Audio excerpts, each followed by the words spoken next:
सभी का स्वागत है हमारे YouTube channel study with Dharmveer PD class में। फ्रेंड्स, आज हम फिर से एक नई वीडियो को लेके आ गए हैं।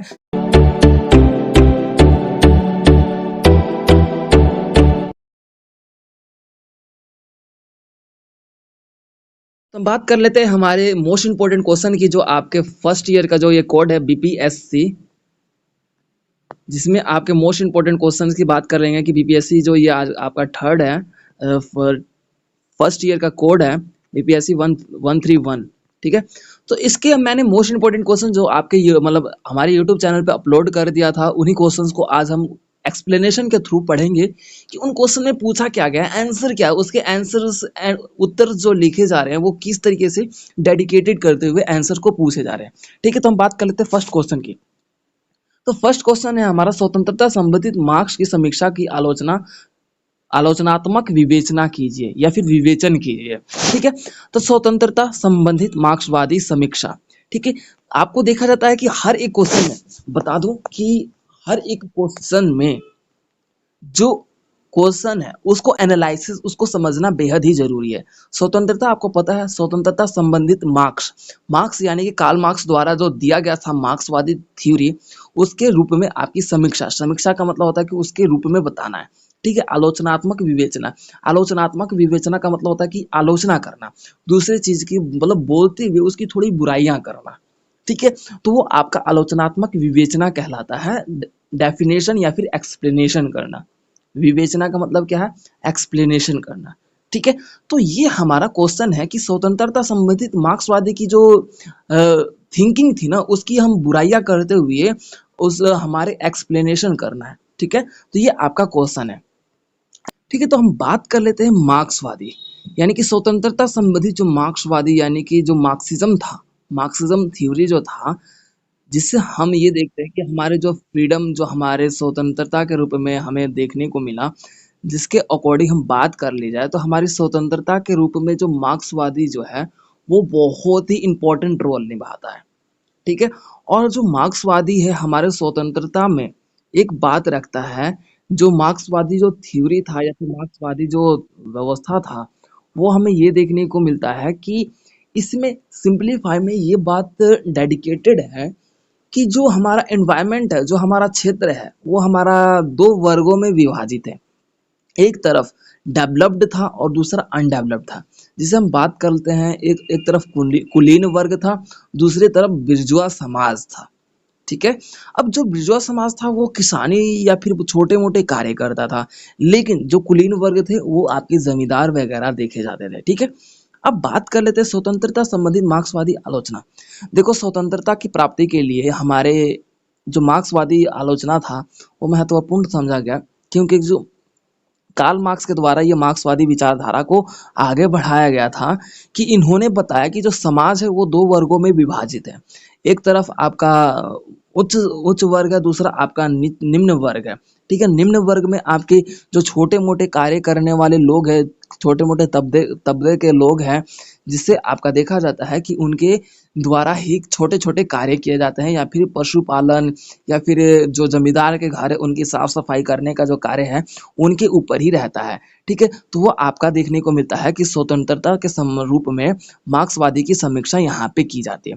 ठीक है, अब उसके बाद आपका देखा जाता है कि यहीं पे जो मार्क्सवादी की स्वतंत्रता की समीक्षा के रूप में एंजल्स एंजल्स यहाँ पे एक वर्ड आता है, जो हमारे स्वतंत्रता संबंधित धारणा पर आधारित होता है। किस पे आधारित होता है? स्वतंत्रता संबंधित धारणा पे आधारित होता है। जो इंसान अपनी शक्तियों को, अपनी क्षमता को अपने लाइफ में, अपने बोल सकते हो कि अपने पर्टिकुलर अपने पूरे लाइफ में वो आगे ना बढ़ पाने के कारण जो एंजल्स है। हाँ जी, बोलिए।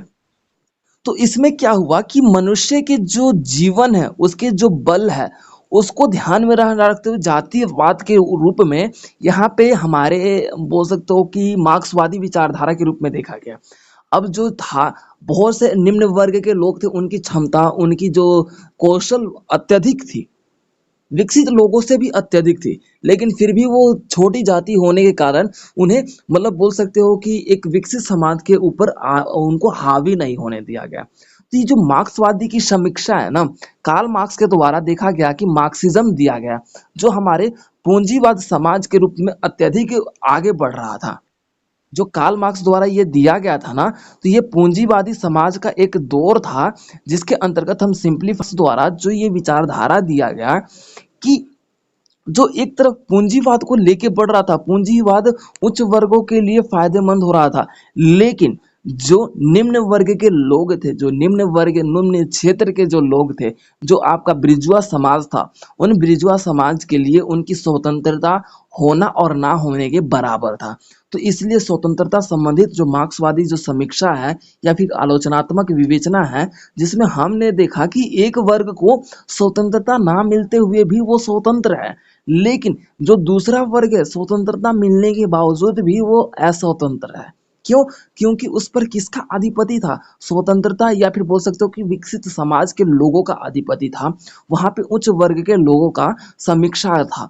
तो इसीलिए आपके कार्ल मार्क्स के इस व्यवस्था को आलोचनात्मक विवेचना के रूप में यहाँ पे प्रस्तुत किया गया है। क्लियर हो गया? तो अब हम क्या कह रहे हो? तो हम बात कर लेते हैं अपने अगले क्वेश्चन की। नागरिकता के प्रमुख सिद्धांतों पर अपने विचार प्रकट कीजिए। नागरिकता, बात कर लेते हैं यहाँ पे नागरिकता। नागरिकता का मतलब क्या होता है? जैसे कि मान लीजिए कि एक हमें किसी भी देश का नागरिक जब हम बन जाते हैं, वो आपका नागरिकता कहलाता है, यानी कि सिटीजनशिप। सिटीजनशिप जो आपका पर्टिकुलर ये देखने को मिलता है कि कुछ कारणवश ही आपको किसी देश का सिटीजनशिप मिलता है। सिंप्लीफाई में अगर मैं बोलूं कि भारत में अगर कोई जन्म लेता है तो वो भारत की नागरिकता उसे प्राप्त हो जाती है जन्म से ही, ठीक है।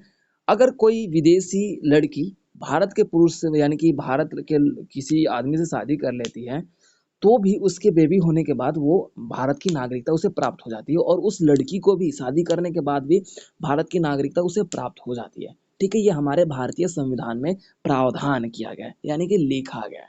ठीक है, अब हम इसमें ये देखेंगे कि नागरिकता सिद्धांत की प्रमुख विवेचना करनी है या फिर उसके वार्तालाप की स्थिति को प्रकट करना है। ठीक है, देखो आपका देखा जाए तो नागरिकता सिद्धांत की अगर बात कर लेते हैं तो यहाँ पे हमारे उदारवादी लोकतंत्र है। ठीक है, जो नागरिकता है उदारवादी व्यवस्था के रूप में और लोकतंत्रीय व्यवस्था के रूप में बड़े पैमाने पे देखा जा सकता है। ठीक है, जिसमें एक तरफ राज्य स्वतंत्र होकर अपने नागरिक को सभी प्रकार के अधिकार प्रदान करता है। ठीक है, और अपने अनुसार अपनी संस्कृति, अपने शिक्षा या फिर अपने धार्मिक समुदाय व्यवस्था को आगे बढ़ाने का भी हमें अधिकार प्रदान करता है। नागरिकता के अंतर्गत हम ये देखते हैं कि लोकतंत्रीय व्यवस्था के अनुसार एक आदर्श समाज का गठन किया जाता है, जो हमें देखने को मिलता है कि वहाँ पे नागरिक अपने अनुसार ही अपने जीवन को व्यतीत करते हैं या फिर जीते हैं। ठीक ठीक है, आपका देखा जाता है कि जॉन रोल्स की विचारधारा के रूप में देखा जाता है कि नागरिकता अपने खुद के पहचान के रूप में सेवा के रूप में सज्ज होते हैं अपने नागरिकता के लिए। यानी कि सिंपलीफाई में बोलूं कि जो नागरिक है ना, एक समाज के हिस्सा होते हैं, जिसमें उन नागरिकों के अपने सांस्कृतिक, अपने किसी भी कार्यक्रम, अपने किसी भी शिक्षा व्यवस्था या धार्मिक समुदाय व्यवस्था के रूप में उन्हें अधिकार प्रदान प्राप्त होता है। ठीक है, तो वो हमारा नागरिकता के रूप में देखा जाता है। अब नागरिकता सिद्धांत के रूप में देखा जाए तो इसमें सब हेडिंग आएगा गणतंत्रतावादी सिद्धांत। ये सिद्धांत है, कौन कौन से सिद्धांत है मैं अभी बता रहा हूँ, सब हेडिंग बना लीजिएगा। गणतंत्रतावादी सिद्धांत, गणतंत्रतावादी सिद्धांत जिसमें आपका देखा जाता है कि एक नागरिक को उसके व्यवस्थाओं के अनुसार उसको नागरिकता प्रदान किया जाता है, जिसके अंतर्गत वो अपने कानून व्यवस्था, अपने बोल सकते हो कि संरक्षण के लिए कानून व्यवस्था का सहारा लेते हुए अपने आप का विकास करने में सक्षम हो पाता है। तथा ये भी देखने को मिलता है कि यहाँ पे धर्म जातीय व्यवस्था के अनुसार भी नागरिक को संगठित रूप में प्रयास करने की व्यवस्था को उसकी आज़ादी प्राप्त होती है, यानी कि वो गणतंत्र होता है पूरी तरह से। वो मतलब बोल सकते हो कि उस पर किसी भी प्रकार का रोक टोक नहीं होता। वो अपने किसी भी कार्य के प्रति या फिर किसी भी समस्या के प्रति वो खुद जवाबदेही होता है। खुद जवाबदेही होता है का मतलब यानी कि खुद उसे लड़ने के लिए सक्षम होता है। ठीक है, तो वो हमारा गणतंत्रतावादी सिद्धांत कहलाता है। तो इसमें आपका नागरिकता के प्रमुख सिद्धांत में से ये आपका फर्स्ट पॉइंट था। ठीक है, यहाँ तक क्लियर हो गया। इसमें हमने बस यही देखा कि गणतंत्रतावादी सिद्धांत में, जिसमें आपका देखा गया कि नागरिक पूर्ण रूप से स्वतंत्र हो और गणतंत्र है, जिसके अंतर्गत वो अपनी कानून व्यवस्था को अपने आवश्यकता अनुसार, जब उस पर किसी प्रकार की मतलब मुसीबत आए, संकट आए, तो वो कानून व्यवस्था का सहारा लेकर अपने धर्म, अपनी जाति व्यवस्था का संरक्षण कर सके, बचाव कर सके। वो आपका गणतंत्रतावादी सिद्धांत के रूप में यहाँ पे देखा गया है। अगर किसी भी प्रकार के उस पर मुसीबत आता है, फिर भी वो कानून व्यवस्था का सहारा लेते हुए अपने आप की रक्षा कर सकता है। वो आपका गणतंत्रतावादी सिद्धांत के रूप में देखा जाता है। हाँ, अब उसके बाद आपका अगला पॉइंट आ जाता है मुक्तिवादी सिद्धांत। मुक्तिवादी सिद्धांत का मतलब होता है कि जिस तरीके से हमारी मुक्तिवादी, देखो उस वर्ड से पकड़ो, मुक्तिवादी। ठीक है, तो जिसमें हमारा ये देखा जाता है कि जो ब्रिटिश रूढ़िवादी सरकार थी ना, जिसमें हमने देखा कि ब्रिटिश रूढ़िवादी जो सरकार थी हमारे ऊपर शासन कर रही थी, हमारे व्यवस्थाओं के ऊपर शासन कर रही थी, जिसके कारण क्या हुआ, हमारे ऊपर, हमारे प्रशासन के ऊपर उनकी तुलना के अतिरिक्त जब हम स्वतंत्र हुए, ठीक है, जब हम मुक्त हुए, तो हमारा क्या है, स्वतंत्रता बखूबी रूप में और ज्यादा देखने को मिला। यानी कि जब हम उनके गुलाम थे, सिंपली से भाई हम उनके गुलाम थे, तो भाई हमारे जो विकास दर था वो कमजोर था। लेकिन जब हम मुक्त हुए, जब नागरिक सभी तरीके से स्वतंत्र हुआ, तो उनकी जो बाधाएं हैं, उनकी जो समस्याएं हैं, पूर्ण रूप से और ज्यादा विकसित होते हुए अब वो अपने आप को स्वतंत्र महसूस कर रहे थे। तो ये मुक्तिवादी सिद्धांत है। तो नागरिकता सिद्धांत में सेकंड पॉइंट क्या आया, मुक्तिवादी, जिसमें हमें ये देखने को मिलता है कि एक जो समाज का नागरिक है, उसे पूर्ण रूप से उस पर किसी भी प्रकार का बाधा नहीं होता, किसी भी प्रकार का बोल सकते हो दबाव नहीं होता, वो पूर्ण रूप से मुक्त होता है। उसे ही मुक्तिवादी सिद्धांत के श्रेणी में रखा जाता है। क्लियर हो गया। अब उसके बाद आपका आ जाता है समुदायवादी। समुदायवादी सिद्धांत, जिसमें हमारा ये देखने को मिलता है कि यहाँ पे हम अपने सिद्धांतों की आलोचना करते हुए व्यक्तिवाद को बढ़ा सकते हैं। ठीक है, नागरिकता सिद्धांत में क्या है कि हम समुदाय को बना के, यानी कि हम एक समूह को बना के अपने व्यक्ति को, यानी कि व्यक्तिवादी व्यवस्था को, यानी कि व्यक्तित्व, अपने व्यक्तित्व, व्यक्तित्व का मतलब क्या है, अपनी सोच व्यवस्था को आगे बढ़ा सकते हैं।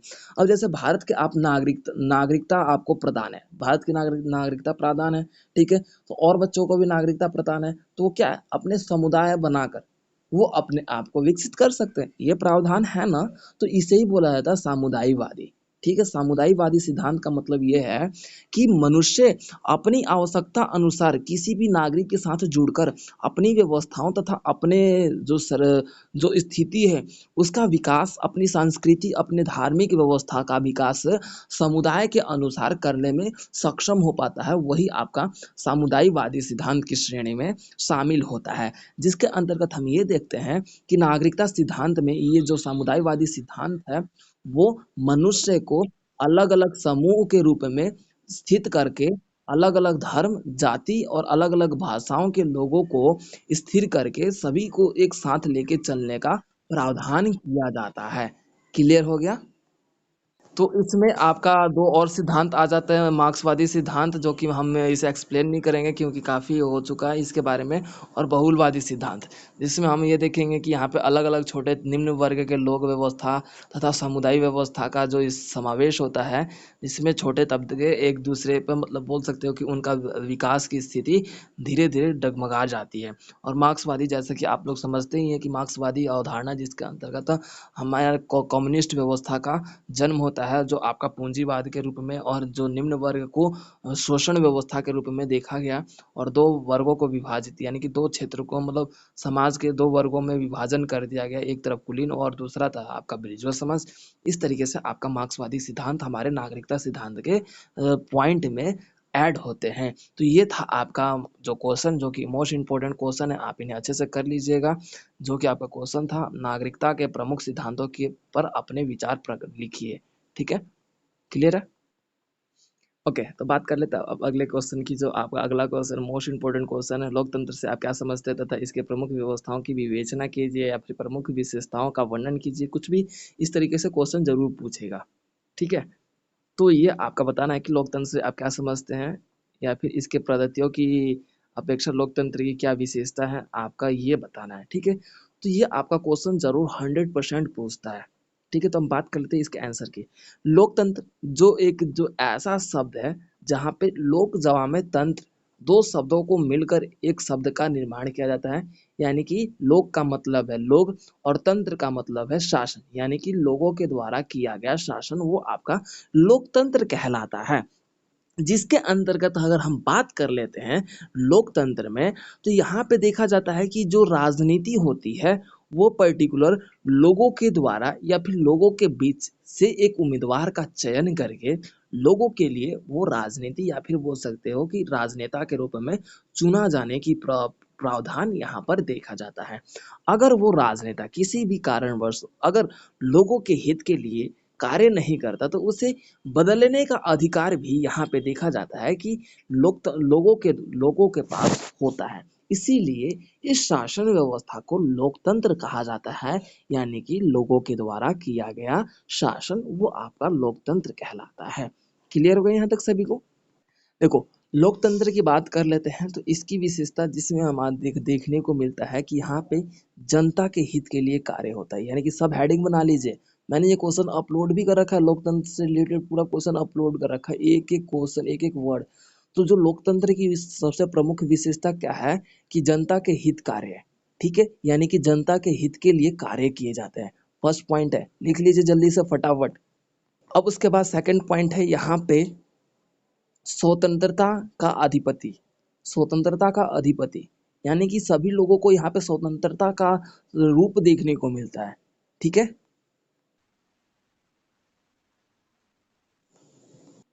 लोक लोकतंत्र जो कि आपका इसमें पॉइंट आ जाएगा धर्मनिरपेक्षता। धर्मनिरपेक्षता, ठीक है, इसका अगला पॉइंट है धर्मनिरपेक्षता। धर्मनिरपेक्षता की बात कर ली तो सिंपलीफाई में यह है कि लोकतंत्र में हमें देखने को मिलता है कि सभी लोगों को या फिर सभी धर्मों को बराबर आधिकारिक व्यवस्था में सम्मान किया जाता है। सभी धर्मों और सभी सांस्कृतिक व्यवस्था को यहाँ पे सम्मान पूर्वक नजरों से देखा जाता है, तो वो आपका धर्मनिरपेक्षता कहलाता है। ठीक है, ठीक है। अगला पॉइंट आ जाएगा, बात कर लेते हैं अगले पॉइंट के, यानी कि जन कल्याण कार्य। जन कल्याण कार्य, देखो एक लोगों के हित के लिए कार्य और एक होता है जन कल्याण के लिए कार्य। इन दोनों में जानते हो डिफरेंट क्या है? यानी कि लोगों के हित के लिए कार्य, भाई लोगों के हित के लिए कार्य कर रहा हूँ, चलो उनके फेवर के लिए कर रहा हूँ, लेकिन एक जन कल्याण यानी कि लोगों के डेवलपमेंट के लिए भी कार्य, ये दोनों में फर्क है। ठीक है, एक जैसे कि इंसान पढ़ा रहा है बच्चों को, भाई वो भी पढ़ा ही रहा है, और एक है कि बच्चों को समझाते हुए पढ़ा रहा है, दोनों में फर्क हो गया ना। तो वही है कि लोगों के हित के लिए कार्य अलग हो जाएगा और जन कल्याण हेतु कार्य वो अलग हो जाएगा। ठीक है, यहाँ पे लोगों के डेवलपमेंट के लिए कार्य व्यवस्था का देखने को मिलता है। ठीक है, ठीक है। लोगों के द्वारा कानून व्यवस्था की स्थिति भी लिख सकते हो या फिर बोल सकते हैं कि लोगों के द्वारा। ठीक है, तो लोकतंत्र एकता का स्वरूप प्रदर्शित करता है। इसका अगला पॉइंट आ जाएगा कि एकता का स्वरूप यानी कि इक्वालिटी को प्रदर्शित करता है। ठीक है, लोकतंत्र यानी कि जो डेमोक्रेसी जो है वर्ड है, वो किसको प्रदर्शित करता है? वो एकता को प्रदर्शित करता है। ठीक है, अब उसके बाद नेक्स्ट पॉइंट आ जाएगा राष्ट्र की निर्माण व्यवस्था। राष्ट्र का निर्माण व्यवस्था, राष्ट्र का निर्माण व्यवस्था अगला पॉइंट है इसका। अब जैसे आपने यहाँ पे पूछा कि राष्ट्र के निर्माण व्यवस्था, राष्ट्र के निर्माण व्यवस्था में हम ये देखेंगे कि जो लोकतंत्र है वो सभी धर्मनिरपेक्ष के रूप में आगे बढ़ रहा है, सभी इक्वल है। तो यहाँ पे क्या है, एक राष्ट्र का निर्माण कर रहे हैं। राष्ट्र का निर्माण कैसे हो सकता है? जब सभी एक इक्वलिटी के रूप में हो और सभी धर्मों को बराबर अधिकार या फिर सभी धर्मों को सम्मान पूर्वक देखा जाए, तभी तो एक राष्ट्र का निर्माण होता है ना। तो यहाँ पे राष्ट्र का निर्माण व्यवस्था लोकतंत्रीय व्यवस्था में देखने को अत्यधिक रूप में मिलता है। ठीक है, क्लियर हो गया? उसके बाद आपका अगला पॉइंट है समानता। ठीक है, समानता, एकता और समानता दोनों में फर्क है। एकता यानी कि एकजुट और समानता यानी कि सभी को बराबर रखना। ठीक है? तो यहाँ पे जो लोकतंत्र है ना, वो सभी को समानता प्रदान करता है, सभी को समान दृष्टिकोण यानी कि कानून व्यवस्था के अनुसार सभी लोग समान हो, कोई भी कानून के ऊपर ना हो, सभी व्यवस्था कानून की निगरानी या फिर सभी व्यवस्था कानून के अंदर ही वर्क कर रहे या फिर कार्य कर रहे हो। क्लियर हो गया? यानी कि जो समानता है इसमें हम बात कर लीजिए तो समानता में सभी जो है वर्ग के लोग हैं सभी को समान दृष्टि के रूप में कानून के रूप में सभी को समान माना गया है। कोई भी कानून के ऊपर कोई भी ना धर्म है ना कोई व्यक्ति है, सभी को इक्वल रूप में आपका देखा गया है। जैसे आपका न्याय के मूर्ति अदालत में देखा है ना, इसमें यानी कि जो न्याय प्रणाली देखा जाता है कि उसके ऊपर काली पट्टी होती है कि भाई ये नहीं देख रहा कि सामने वाला गरीब है या फिर बोल सकते हो पीड़ित है, या फिर ये नहीं देख रहा कि हाँ वो सामने वाला उच्च वर्ग का लोग है या फिर वो अमीर है, सभी को वो बराबर देख रहा है। ठीक है? तो वो आपका समानता कहलाता है, यानी कि कोई भी व्यक्ति कानून के रूप में ऊपर नहीं है। तो ये लोकतंत्र व्यवस्था के रूप में पाया जाता है। तो ये था आपका क्वेश्चन जो कि अब कंप्लीट होता है, लोकतंत्र से आप क्या समझते हैं तथा इसकी प्रमुख विशेषताओं के रूप में वर्णन करना था। तो ये अब क्वेश्चन जो कि आपका कंप्लीट होता है। क्लियर है? अगर ये क्वेश्चन ऐसे पूछे कि अमर्त्य सेन की संकल्पना स्वतंत्रता के रूप में विकास क्या है, या फिर ये क्वेश्चन इस तरीके से पूछ सकता है कि अमर्त्य सेन द्वारा स्वतंत्रता के विचारों पर मतलब स्वतंत्रता पर उनके क्या विचार है, स्पष्ट कीजिए, उनके विचारों को स्पष्ट कीजिए। सिंपलीफाई में बोला जाए, अमर्त्य सेन जो थे उनके क्या विचार हैं स्वतंत्रता को लेके, वो उनकी बातों को स्पष्ट करना है। तो ये क्वेश्चन आपको किसी भी तरीके से घुमा फिरा के पूछ सकता है। तो हम बात कर लेते हैं इसके आंसर की। तो नोबेल पुरस्कार प्राप्त करने वाले जो आपके लोकतंत्रीय व्यवस्था और आर्थिक विकास के जो एक दार्शनिक के रूप में जाने जाते हैं, जी, जो आपके अमर्त्य सेन हैं, वो आपके नोबेल पुरस्कार के विजेता के रूप में जाने जाते हैं। इन्हें नोबेल पुरस्कार से नवाजा गया था, जिसमें अपना देखा गया कि इनके द्वारा एक जो हमारे सांख्यिकीय जांच, यानी कि सांख्यिकीय जांच का मतलब ये होता है कि जो हमारे बोल सकते हो डाटा एनालिसिस, ठीक है? तो डाटा एनालिसिस की बात की जाए, जो ये आंकड़ों की जांच करने के लिए अमर्त्य सेन को बहुत बड़ा विकसित रूप में माना जाता था। ठीक है? तो हम ये थोड़ा बहुत चर्चा के रूप में पढ़ रहे हैं कि आपको पता चल जाए कि अमर्त्य सेन थे कौन। तो अमर्त्य सेन के अनुसार जो वास्तविक विकास तभी निश्चित हो पाता है जब उसकी जो वहाँ की नागरिकता स्वतंत्र हो। अमर्त्य सेन ने स्वतंत्रता को एक विचार के रूप में प्रकट किया कि वहाँ की जो नागरिकता है वो अगर स्वतंत्र होगी तभी वहाँ के जो विचार है या फिर बोल सकते हो उस देश की जो प्रगति है, उस देश की जो अर्थव्यवस्था है, वो विकसित होने में भली भांति सक्षम हो सकती है। क्लियर है यहाँ तक?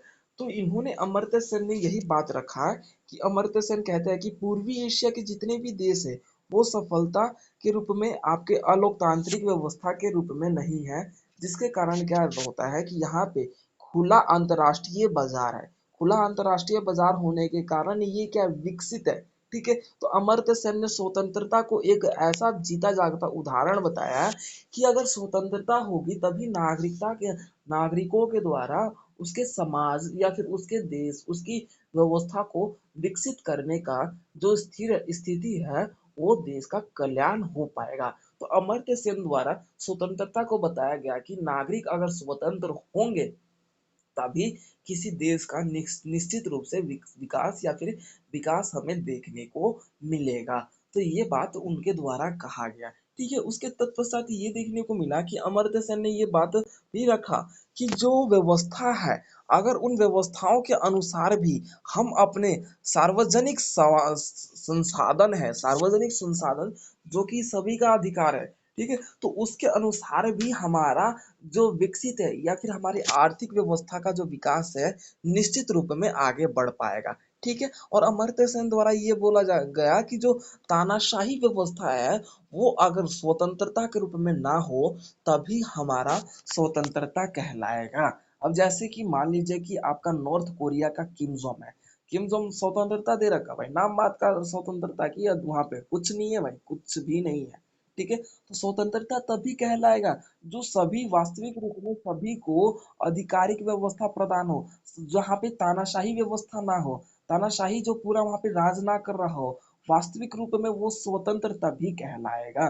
तो ये था अमर्त्य सेन के विचार जो कि आपके स्वतंत्रता के रूप में उनके द्वारा दिया गया, जिसके अंतर्गत ये बताया गया कि मनुष्य जो है वो सीमित रूप में अपने आप का विकास ना करके उसकी जो सीमाएं हैं उस पर किसी भी प्रकार का बाधा ना हो, ठीक है, और मनुष्य अपनी इच्छा अनुसार अपनी व्यवस्थाओं को विकसित कर सके। इसी बात को ध्यान में रखते हुए अमर्त्य सेन ने स्वतंत्रता यानी कि बोल सकते हो कि जो आपका देखा जाता है कि स्वतंत्रता के ऊपर इन्होंने अपनी विचारधारा को प्रकट किया था। ठीक है, क्लियर हो गया? तो अब हमारा जो अगला क्वेश्चन आ जाता है, अधिकारों से आप क्या समझते हैं, चर्चा कीजिए। या फिर ये क्वेश्चन इस तरीके से भी पूछ सकता है, अधिकारों के सिद्धांतों का वर्णन कीजिए। ठीक है, तो इसमें अधिकारों के सिद्धांत, ठीक है, अधिकारों से आप क्या समझते हैं पूरा उसके बारे में बताना है कि भाई अधिकार होते क्या हैं, अधिकार के क्या सिद्धांत है। तो वो क्वेश्चन भी इसी में आ जाएगा, कवर अप हो जाएगा। समझ में आ गया एवरीवन? क्लियर है सभी को? अब बात कर लेते हैं अधिकारों के सिद्धांत से हम पहले बात कर लेते हैं, अधिकार के बारे में जान कर लेते हैं, यानी कि अधिकार जो, ठीक है, पहली बात तो यह है कि हमें मनुष्य को हर एक भारतीय व्यवस्था के रूप में बताया जाए तो मनुष्य को हमारे संविधान या में हमारे कॉन्स्टिट्यूशन में मनुष्य को अधिकार प्रदान किया गया है, जिनका प्रयोग करके मनुष्य अपने जीवन को सरल तथा सुगम और विकसित बनाने में सक्षम हो पाता है। जिसके अंतर्गत हम बात कर लेते हैं, मनुष्य अपने अधिकारों का प्रयोग करके वो समाज में अपनी एक अस्तित्व को या फिर अपनी एक पहचान बनाने में सक्षम हो पाता है। वो हमारे अधिकार कहलाते हैं। हम इन अधिकारों के रूप में देखा जाए तो अगर बात कर ली जाए तो यहाँ पे आपके प्राकृतिक रूप में अधिकार, सामाजिक अधिकार, आप बोल सकते हो राजनीतिक अधिकार बोल सकते हैं। इस तरीके से कुछ अपने अधिकार जो हमारे नॉर्मल तरीके से देखा जाए तो ये हमारे अधिकार कहलाते हैं, जिसके अंतर्गत हम अपनी स्वतंत्रता का अधिकार, जिस तरीके से हमारे बोल सकते हो कि हमारे भारतीय संविधान में आपका देखा गया है कि 6 मौलिक अधिकारों का जिक्र किया गया है, जो कि आपके हमारे पर्टिकुलर हमारे संविधान में ये रचना की गई है कि हम अपने अधिकारों का प्रयोग करके हम अपने जीवन को सरल तथा सुगम और विकसित बनाने में सक्षम हो पाते हैं। ठीक है, क्लियर हो गया तक? अब बात कर लेते हैं अधिकारों के सिद्धांत की।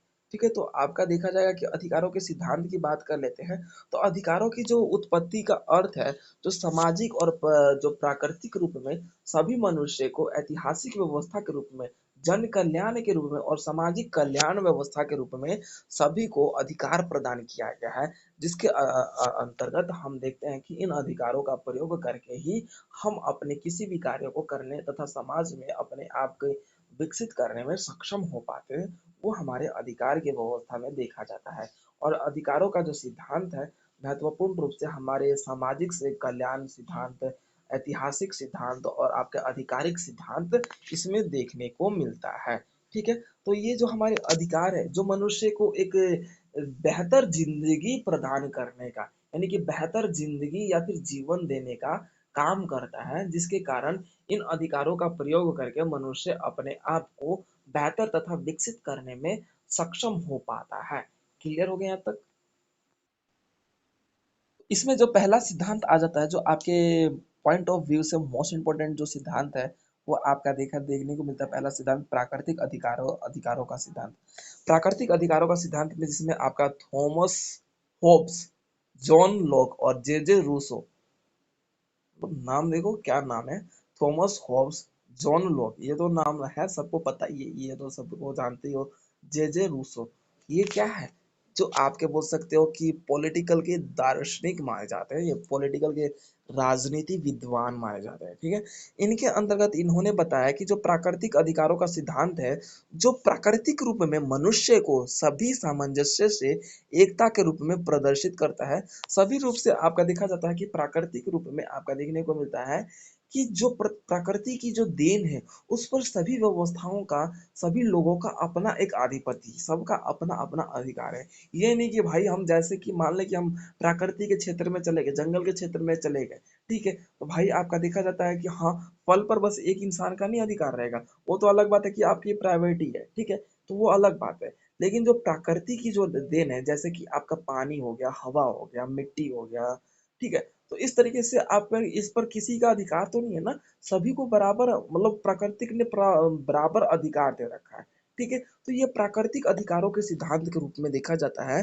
कि जो Thomas Hobbes and John Locke और जे रूसो इनके द्वारा बताया गया है कि जो प्रकृति है, जो मनुष्य को एक शारीरिक क्रियाओं के रूप में देखता है, जो मनुष्य है, जो एक शारीरिक क्रियाओं का अंग है, जो अपने कार्यों को करके अपने जीवन को जीता है। तो वो उसमें ये देखने को मिलता है कि वह अपने रूप में प्राकृतिक उसे बराबर अधिकार प्रदान किया है, जैसे कि हवा, पानी, वायु या फिर आकाश, गगन, नभ, इस जितने भी है आपका देखने को मिलता है कि इस पर सभी मनुष्य का बराबर अधिकार है। इस पर किसी भी व्यवस्थाओं के रूप में रोक टोक नहीं है। तो ये आपका प्राकृतिक अधिकारों का सिद्धांत के रूप में देखा जाता है। क्लियर हो गया? के बाद आपका अगला पॉइंट आ जाएगा सिद्धांत। नेक्स्ट सिद्धांत है विधिक अधिकारों का सिद्धांत। विधिक अधिकारों का सिद्धांत। विधिक का मतलब होता है कि विधि। विधि जैसे कि कोई कार्य हो रहा है उसकी एक विधि है, यानी कि उसका एक कोई पैटर्न है। तो ये विधिक उसी से रिलेट कर रहा है थोड़ा बहुत, ठीक है? ध्यान से सुनिएगा। लास्की और बेंथम, लास्की और बेंथम जो और हीगल, ये जो आपके बोल सकते हैं ऑस्टिन, ऑस्टिन तो सबने सुना होगा, लास्की सुन रखे हैं और ऑस्टिन, ये इम्पोर्टेंट है, ये विद्वान इम्पोर्टेंट, तो इन्हीं का नाम याद कर लीजिए ताकि आप लोगों का ये बैंथन और हीगल याद करने में थोड़ा टाइम लग जाएगा। तो ये ऑस्ट्रिल और आपके लास्की, इनका नाम याद कर लीजिए, जिन्होंने ये बताया कि जो राज्य ही अधिकारों का स्रोत है, यानी कि जो राज्य है ना वही अधिकारों के स्रोत है, ठीक है? और राज्य अधिकारों का एक परिभाषा के रूप में देखा जाता है कि जो अगर राज्य है वही हमें अधिकार दे रहा है, और जो राज्य है वही एक अधिकार का परिभाषा है, यानी कि बोल रहा है कि जो राज्य है वो हमें अधिकार दे रहा है, और जो अधिकार है वही एक राज्य की परिभाषा है, ठीक है? तो इसमें बताया गया कि जो लास्की है वो बता रहे हैं कि अधिकार सामाजिक परिस्थितियों के रूप में व्यक्ति को समाज में एकता में बांधता है, वो उसकी सहायता प्रदान करता है। अधिकार जो व्यक्ति को विकास में सहायता करता है, ठीक है? क्लियर है यहाँ तक? अब उसके बाद हमारा आ जाता है अगला पॉइंट, अधिकारों का ऐतिहासिक सिद्धांत, यानी कि जो अधिकारों का ऐतिहासिक सिद्धांत है।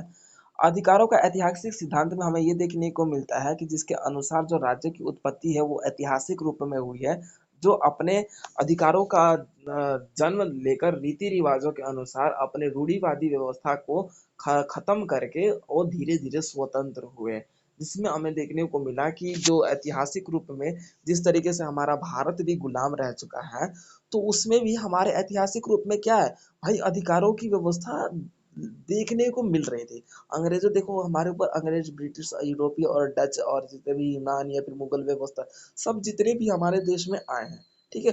तो ये नहीं कि हमारे ऊपर पूरे अधिकारों को वंचित रखा, या फिर हमारे से मतलब बिल्कुल ही मतलब उस तरीके का व्यवहार किया कि बिल्कुल भाई साहब कुछ भी नहीं है, कुछ भी नहीं दे रहा है, ऐसा भी नहीं है।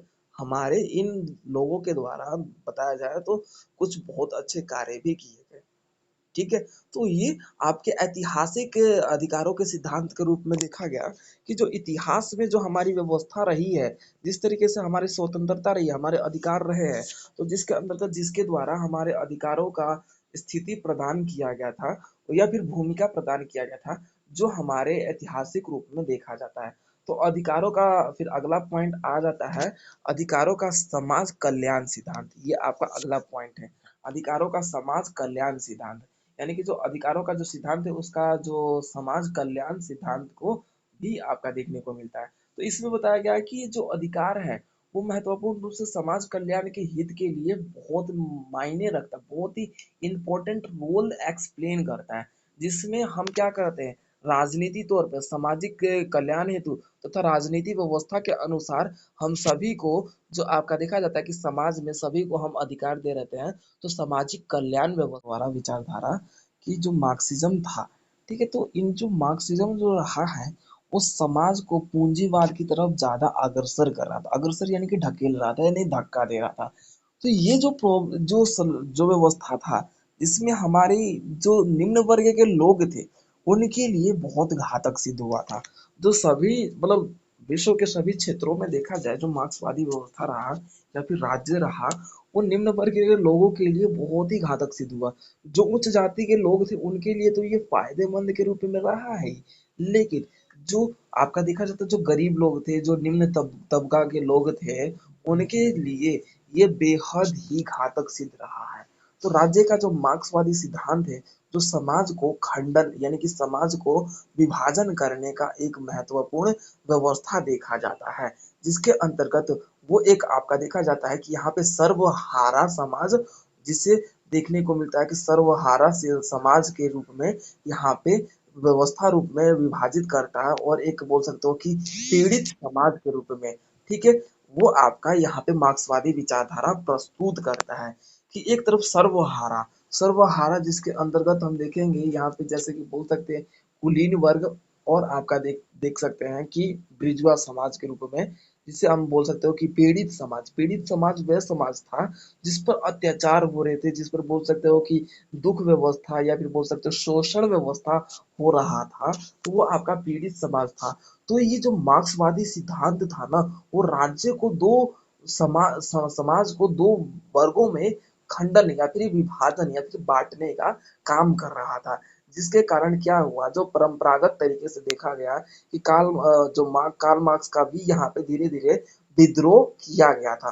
बड़े पैमाने पे कार्ल मार्क्स को विद्रोह किया गया था, क्योंकि ये मार्क्सवादी जो व्यवस्था रही है, वो राज्य को पूरा तहस-नहस, उसकी स्वतंत्रता, उसकी व्यवस्था पूरी तरह से खत्म कर रहा था। क्यों? क्योंकि ये पूंजीवाद को अत्यधिक प्रायोरिटी दे रहा था, और पूंजीवाद की विचारधारा के कारण यहाँ पे जो निम्न वर्ग के लोग थे, उनका जो विकास स्तर था, वो डाउन जा रहा था। डाउन जा रहा था यानी कि वो नीचे जा रहा था। अब इसी व्यवस्था को ध्यान में रखते हुए जो कार्ल मार्क्सवादी विचारधारा था, वो हमें देखने को मिला कि इसके द्वारा आपका बोल सकते हो नागरिकों के द्वारा या फिर बोल सकते हो कि विद्वानों के द्वारा इसको बड़े पैमाने पे इसकी मतलब विद्रोह किया गया, या फिर बोल सकते हो कि मतलब इसका कटाक्ष किया गया, या फिर ये भी बोल सकते हैं कि व्यंग्यात्मक व्यवस्था के रूप में व्यंग्य किया गया।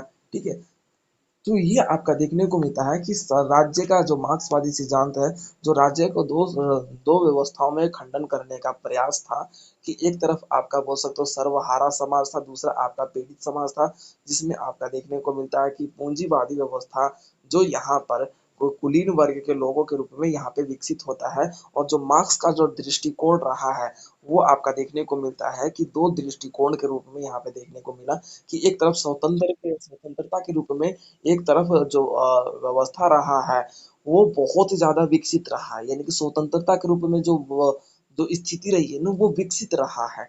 ठीक है, जो उसके बाद आपका देखा जाता है कि मार्क्स और एंजलिस जो थे, इसकी बात एंजल्स जो व्यवस्था रही है, वो भी पूंजीवादी या फिर संपत्ति व्यवस्था को आगे बढ़ाने का कार्य कर रहा था, जिसके कारण जो एक राज्य है, वो शुरू से अंत तक जो विकसित हुआ है, वो आपका कुलीन वर्ग के रूप में ही विकसित हुआ है। वो पीड़ित समाज का जो स्थिति है, वो दिन प्रतिदिन और ज्यादा खराब होती गया, और तो इस स्थिति को देखते हुए यहाँ पे इनकी आलोचना भी बहुत बड़े पैमाने पे, बड़े स्तर पर कार्ल मार्क्स की विचारधारा या फिर कार्ल मार्क्स के सिद्धांत की आलोचना विद्वानों और लोगों के द्वारा किया गया था। तो ये राज्य का मार्क्सवादी सिद्धांत के रूप में देखा गया कि कार्ल मार्क्स के द्वारा ये विचारधारा प्रस्तुत किया गया, जिसके अंतर्गत जो मार्क्सवादी जो व्यवस्था रही है, धारणा रही है, राज्य को दो समाज में बांटने का कार्य कर रहा था। एक तरफ सर्वहारा, दूसरी तरफ आपका बोल सकते हो कि पीड़ित समाज। ठीक है, क्लियर हो गया? तो ये थे आपके मोस्ट इम्पोर्टेंट क्वेश्चन, जो कि हमने इसमें आपके कवर किए हैं। इन्हीं क्वेश्चंस को आप अच्छे से कर लीजिए, और बाकी हम इसके नेक्स्ट क्वेश्चंस को अपने अगले पार्ट में कवर करेंगे।